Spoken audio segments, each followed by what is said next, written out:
Shumë me thonë realisht për bujqësinë përveç hapjes së plantacioneve të reja, një problematik ky që muj me thonë në çdo komunë thujse që e kemi për fermerët është edhe sistemi i ujitjes, apo përndryshe kanalet e ujitjes. E një të tillë kemi edhe këto siç po e shohim këtu ana Shmeje, nga e cila po pritet që përafërsisht rreth mbi 200 fermerë të jenë përfitues.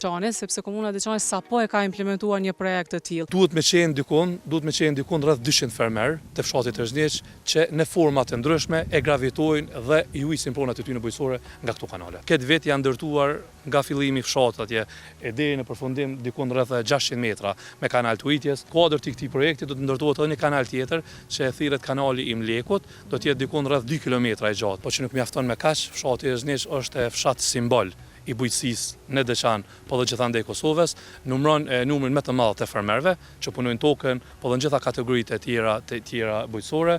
Jemi këtu pranë kanalit të Dorakut. Ky investim ka rrjedh fillimisht si kërkesë e kahmoshme e banorëve të fshatit Tërzhniq, ka mbet pa u betonu dhe pa u ndërtu për shkak të financave që nuk kanë qenë ato çfarë edhe nevojiten. Këtë vit janë ndërtuar nga fillimi i fshatit atje e deri në përfundim dikun rreth 600 metra me kanal të ujitjes, me ura, me mure mbrojtëse kudo që ka nevojë, edhe ky projekt nuk përfundon këtu. Në kuadër të këtij projekti do të ndërtohet edhe një kanal tjetër që e thirret kanali i Mlekut, do të jetë dikun rreth 2 kilometra i gjatë ajo pjesë, edhe e përshkon pothuajse gjithë fshatin dhe del në hymjet fshatit atje ku rreth llogaritet 60 deri në 80 hektarë tokë që punohen do të ujiten nga ky kanal. Një projekt që e meritojmë fshati Tërzhniq, por që nuk do të ndalemi me këta vetëm këtu. Do t'i ndihmojmë edhe në forma tjera. Përafërsisht sa fermerë përfitojnë prej kësaj?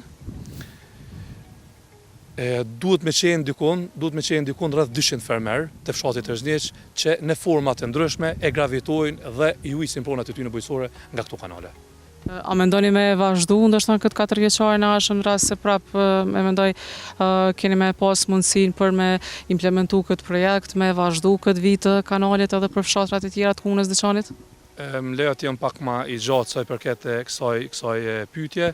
Fillimisht komuna Diçanit edhe atëherë kur s'ka pas mundësi me ndërtu kanale, ka hap kanale në bashkëpunim me organizata të ndryshme siç janë për shembull Drini i Bardh, që është kompani regionale e ujitjes.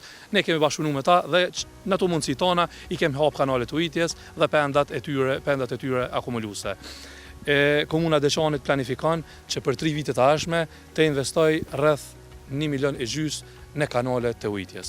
Ky nuk do të jetë kanali i vetëm, do të jetë kanali i Mlekut dhe planifikojmë që edhe kanali i Dorakut, një pjesë tjetër e fshatit atje dhe gjithsej 15 fshatra do të përfitojnë në 3 vite të ardhshme në ndërtimin e kanalit të ujitjes në fshatrat e tyre.